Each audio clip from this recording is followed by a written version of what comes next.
هەندێک جاری شەیە وەکو لە سەرەتای بەرنامەکەەوە باسم کرد، هەندێک جاریش پێچەوانەی خۆزگەی دڵی ئێمە دێتە دی.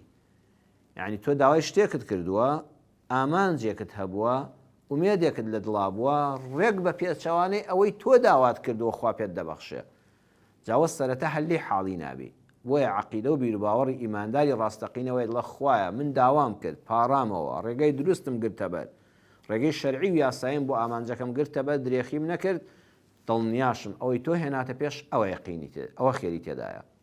خوای پەروەردگار دوو نمونەمان نیشان دەدا. یەکەم لە ژیانی ئێمەی موسڵماندا، دووەم لە ڕابردوودا. لە ژیانی ئێمەی موسڵماندا لە ئومەتی پێغەمبەردا صلی الله علیه وسلم باسی بەدر، باسی جەنگی بەدر کە لە مانگی پڕبەرەکەتی ڕەمەزانە ڕوویداوە بیخوێننەوە.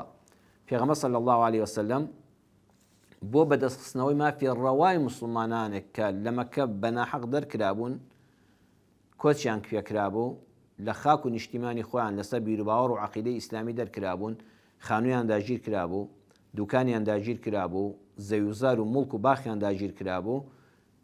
پێغەمبەر صلی الله علیه وسلم کاتێک کە بیستی ئەبوو سوفیان سەرکردەی ئەو کاتی قوڕەیش هی بێ باوەڕەکان و مشریکەکانی قوڕەیش قافڵەیەکی بازرگانی لە شامەوە دێتەوە، فەرمووی با بڕۆین ڕێگەی پێ بگرین، مافی خۆمان وەرگرینەوە، ستەم ناکەین، ماڵی کەس ناخۆین.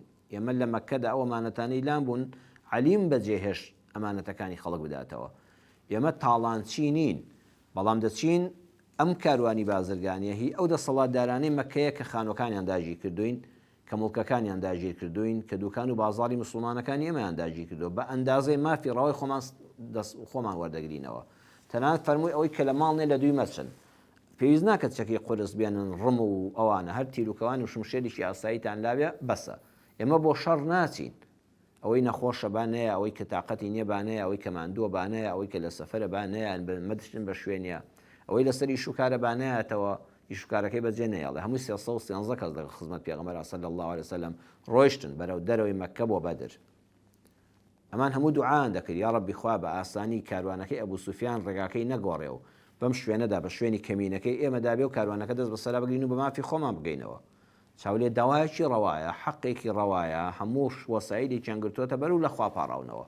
بەڵام ڕێک بە پێچەوانەی دوعاکانی پێغەمبەر و صلی الله علیه وسلم و سەحابە و ئاواتە خوازیەکانیان ئەبوو سوفیان پێدەزانێ، وڵام بۆ قوڕەیش دەنێرێ بۆ مەککە، ئەبوو جەهل و سەرانی کوفر بڕیار دەدەن دەڵێن نەک ناگەڕێینەوە، نەک کاروانەکەمان کە ڕزگار بووە، ئەبێ بڕۆین محەممەد و جەماعەتەکەی لە ناوبەرین، فێریان بکەین جارێکی تر کەس نەتوانێت بێتە سەر ڕێگەی کاروانەکەی ئێمە. وەختی پێغەمبەر صلی الله علیه وسلم بەخۆی دەزانێت چوادەوری گیراوە، لە جیاتی 313 کەس 1000 کەسی چەکدار هاتۆتە مەیدان، هەموو چەکی قورسی جەنگیان پێیە، وەکو ئەوەی بڵێ 300 دەبابەیان لەگەڵە، 300 ئەسپی جەنگیان لەگەڵە. جا ئەسب کەسێک لە خوارەوە بێ و ئەسب سوارەکەی سەری شمشێر بەدەست و ڕم بەدەست بێ هەر خۆتی بۆ ناگری، ینی دەبابەیە کەسێک لە دەشتێکا بچێ بەگژیا بچێ. 300 ئەسب وەکو 300 دەبابەی ئەم سەردەمە مدەڕعە بەرامبەر بوەستێ. ئێتر ڕێک پێچەوانەی ئاواتی ئەوان هاتە جێ. پێغەمبەر صلی الله علیه وسلم فەرمووی ئێمە بۆ جەنگ ناچین، وا تووشی جەنگێکی خوێناوی بوون، لە ڕووی چەکەوە بەرامبەر نین، لە ڕووی ژمارەی سەربازەوە بەرامبەر نین. بەڵام پێغەمبەر صلی الله علیه وسلم ئەم جەهل لە خوا دەپاڕێتەوە، حتا ئەوەندە دەستەکانی بەرز کردەوە عەباکەی سەرشانی کەوتە خوارەوە. ئیمامی ئەبوبەکر فەرمووی ئەی پێغەمبەری خوا صلی الله علیه وسلم خوا وەڵامت دەداتەوە. ئێتر تەواو زۆرت دوعا کرد، دەستەکانی دەلەرزی دوعای دەکرد، دەگریا، فەرمووی پەروەردگارە فریامان کەوی، خوا ئەگەر ئەم کۆمەڵە خەڵکە لە ناو چەند کە موسڵمانی بە حەق لەم سەر زەوێدا بەس ئەمانە ماون، ئەم کۆمەڵە سەحابە ماون، ئیسلام تووشی شکست دێ، خوا ئێمە ئیسلام بەرزکەینەوە بەهۆی ئێمە و ئیسلام نەشکێ. خوای پەروەردگار بە شێوازێک دەرگای سەرکەوتنی لێکردنەوە هەرگیز چاوەڕێ نەدەکرا. قەت کوفر ئەبوو جەهل بڕوای ئەوەی نەبوو کە بۆ خۆی لە جەنگی بەدرا بکوژرێ. لە دواییدا ئەمجا سەحابە تێگەیشتن، سەرەتا ناڕەحەت بوون، بەڵام ئیمانی سەحابە تەسلیم بوونە بە ئەمری خوای پەروەردگار. سەرەتا زۆر ناڕەحەت بوون، خوایە ئێمە داوای چیمان کردو، بە ئومێدی چی بووین و تووشی چ بووین، ڕواتان هەبێ مەرجاری وای ئاوامان لێدێ، داوای چت کرد و تووشی چ بووی. بەڵام جەنگی بەدر هەر لە دوای ڕۆژی دوای ئەوە لێ حاڵی بوون، بەخوا باش بوو کاروانەکەمان دەست نەکەوت. ئەم سەرکەوتنە گەورە ئەبوو جەهل و سەرانیان هەمووی کوژرا و لە کۆڵمان بوونەوە، 7 کەسمان لێ بەدیلگرتن.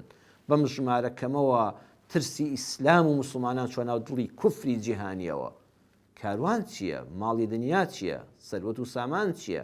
عیزەتی ئیسلام شکۆی دینەکەمان سەحابە پابەرزەکان بەدریەکان ویسامی بەدریان وەرگرت هەموو سەرەت و سامانی دنیا دێنێ مەدالیای بەدریان پێبەخشرا خوا فەرمووی ئەوانە هەموو بەخشران تەواو بوون هەموویان مەدالیای تایبەتیان پێدرا ئەو سەحابانی لە جەنگی بەدرا بەشداریان کرد کەواتە سەرەتا بە ناڕەحەتیان زانی بەڵام دواتر بۆیان دەرکەوت کە سەرکەوتنێکی گەورە بوو